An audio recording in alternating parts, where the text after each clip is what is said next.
Welcome back, everyone, to Speak Your Truth with Charlie. How's everyone doing today? I don't know. Today it was a little hard for me to get on because I knew what I was going to be speaking about in that topic. Didn't really excite me today, I must say. So I need you guys to give me your grace today and just kind of bear with me. Because this topic that I am going to be speaking about today is really something that is near and dear to my heart. And I mean that in the most literal way. So, as you know, this month of September is Suicide Prevention Awareness Month.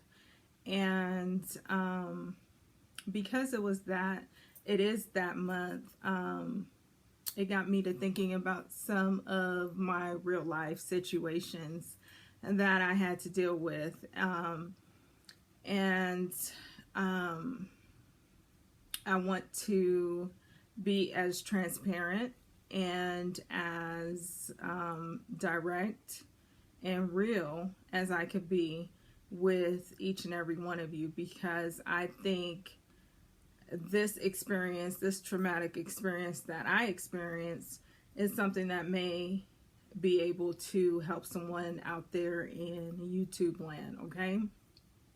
So I said I'm going to muster up boldness and get on here and just actually say what I need to say, okay?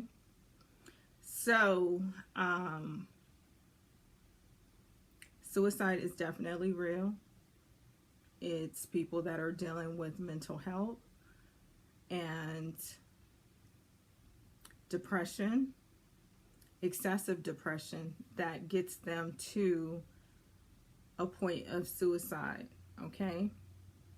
And sometimes as the ones left behind from our loved ones, it's hard for us to cope with. It's hard for us to really believe this is my real life and this is something I'm dealing with, and wow, where do I go on, right, at this point? And so what I'm about to say, if you know your mental health is not to the capacity that it needs to be at the higher level, then I suggest you tune out of this video. Turn it off. Come back to it when you could deal with it, because this is going to be something, okay? So, the date is July 29th, 2020. As of today, it's been 3 years and 3 months since my boyfriend committed suicide.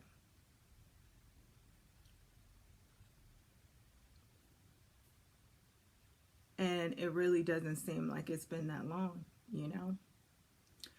And every day I want to talk to him, and I can't.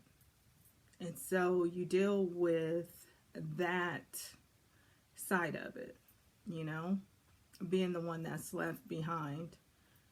And you deal with the guilt, and you deal with just putting the pieces back together of your own life, right?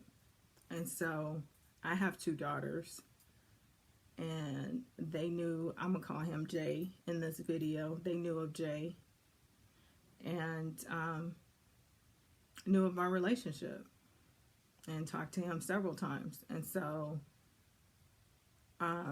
that was something that I had to address even with my children, to let them know that he was no longer here with us, you know?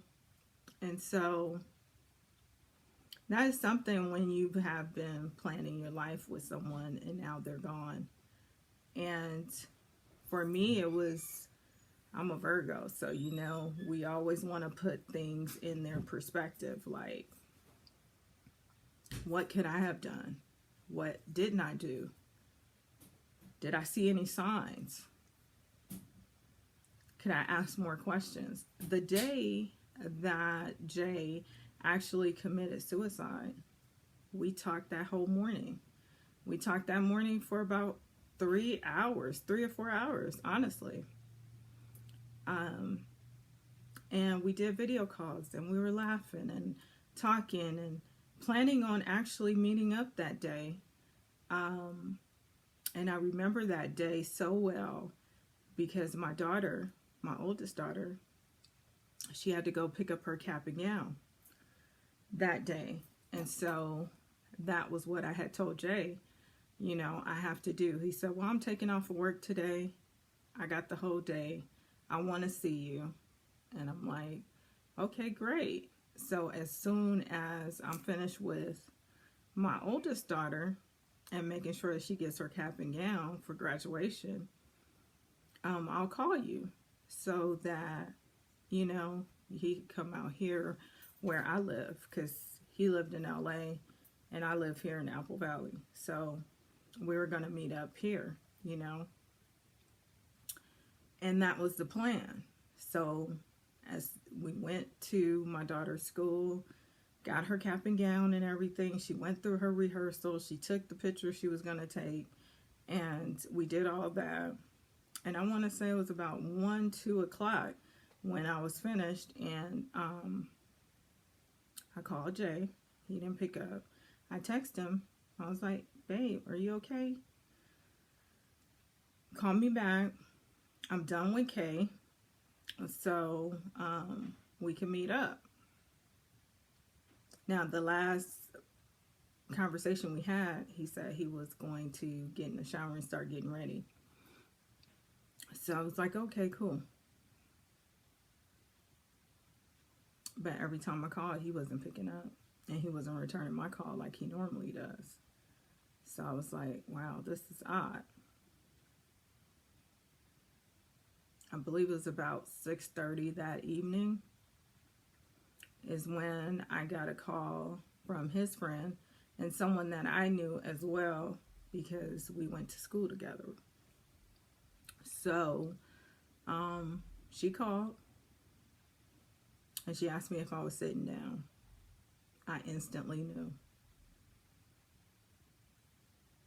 And my heart sank, is what I remember.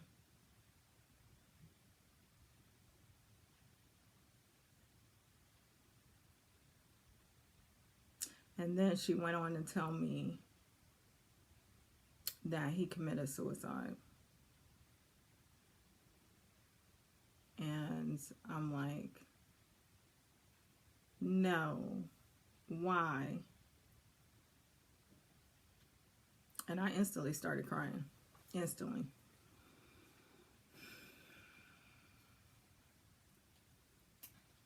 Because he had so much to live for, I thought. He obviously didn't really think about that.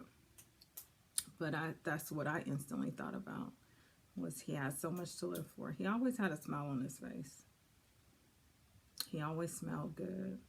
Beautiful white teeth, chocolate skin, always dressed good. That was one of our conversations every morning, because he likes to wear cartoon-like shirts. And he wanted to get on a video call because he was like, babe, do you think I should wear this shirt with these shoes? He loved Nikes. And so that would be me helping him to coordinate sometimes. Although I don't think he really needed my help. It was just, you know, his way of involving me. But needless to say, that was my reality at that point. And now it's been 3 years and 3 months. And I'm still getting over it, you know. You never get over losing someone that you were so close to and that you were planning on spending the rest of your life with. So this is my reality. And so what I say to those of you that have lost someone that you love, whether it be suicide, whether it be in death, some kind of tragedy, is that you can also rise above. You know, do I think about Jay every day? Absolutely. Do I have my moments when in my quiet time where I tear up? Because I think a lot of times about what we could have been together in this life together, and that was taken away from me. I wonder sometimes if he knows that I loved him, like, immensely. Did I say it enough? Those kind of things. But you can't live in regret, because every time I go around in that scenario and I think about it over and over again, right? He knew how much I cared for him. That day we laughed, that morning we talked about our life together. We had an amazing relationship. We didn't argue or any of that. Every time we were together, we were laughing. And so when I think about that, the time that we had, that God granted us together, I have to be happy about that. You know what I mean? Because that defined my life forever. But it also made me a better woman.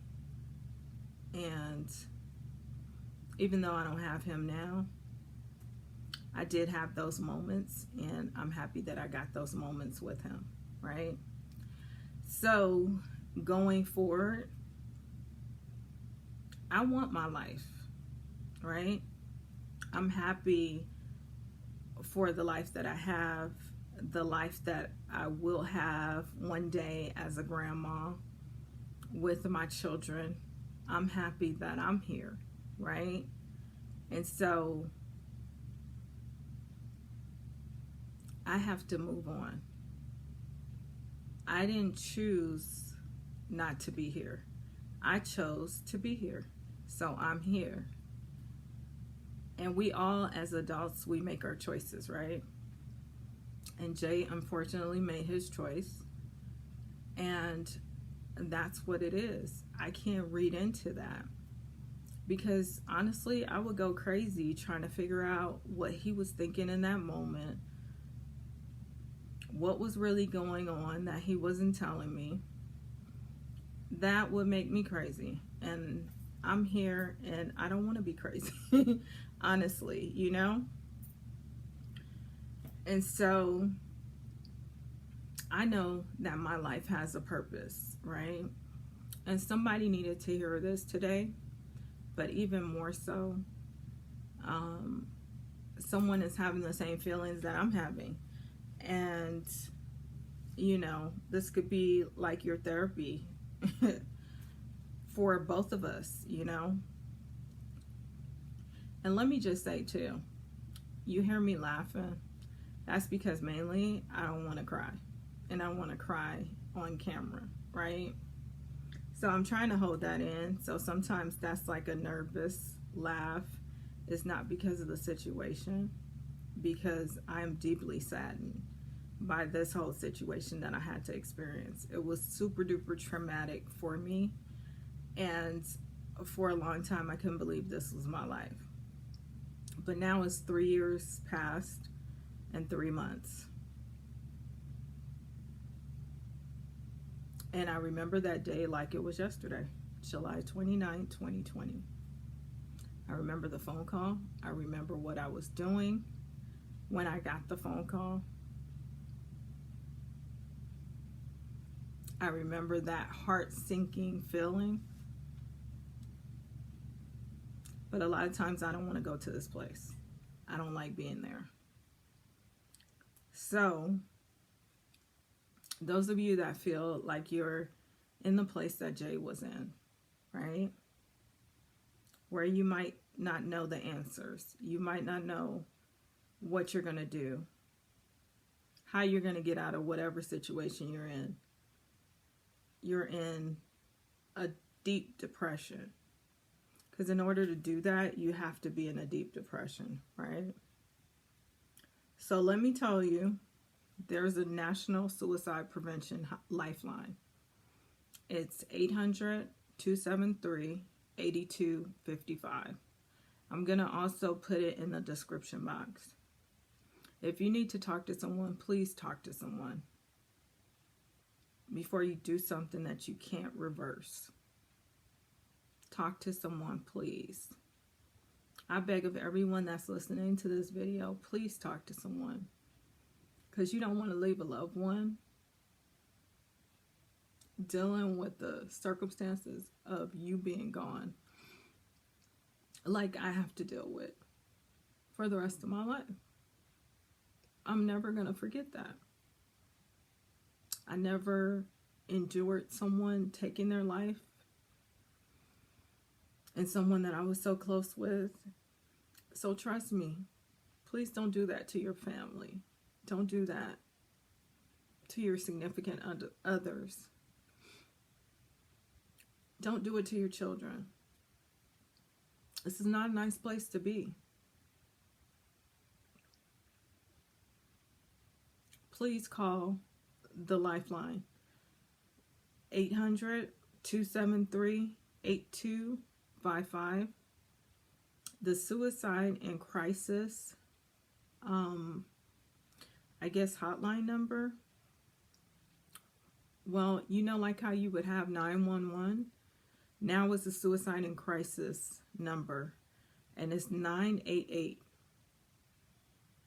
So you just dial that on your phone, 988, and someone will be there to help you. And I'll also put another hotline in the description box. I didn't put it on my paper here, but I'll make sure to put it in the description box. And that's for you to get a therapist to speak with, okay? The last time I had my therapist on this channel, I had actually put in the description box of her video. So you might see it there. And I see that particular place all the time on the commercials and whatnot. So I'll put it in the description box of this video as well. So make sure to check that out.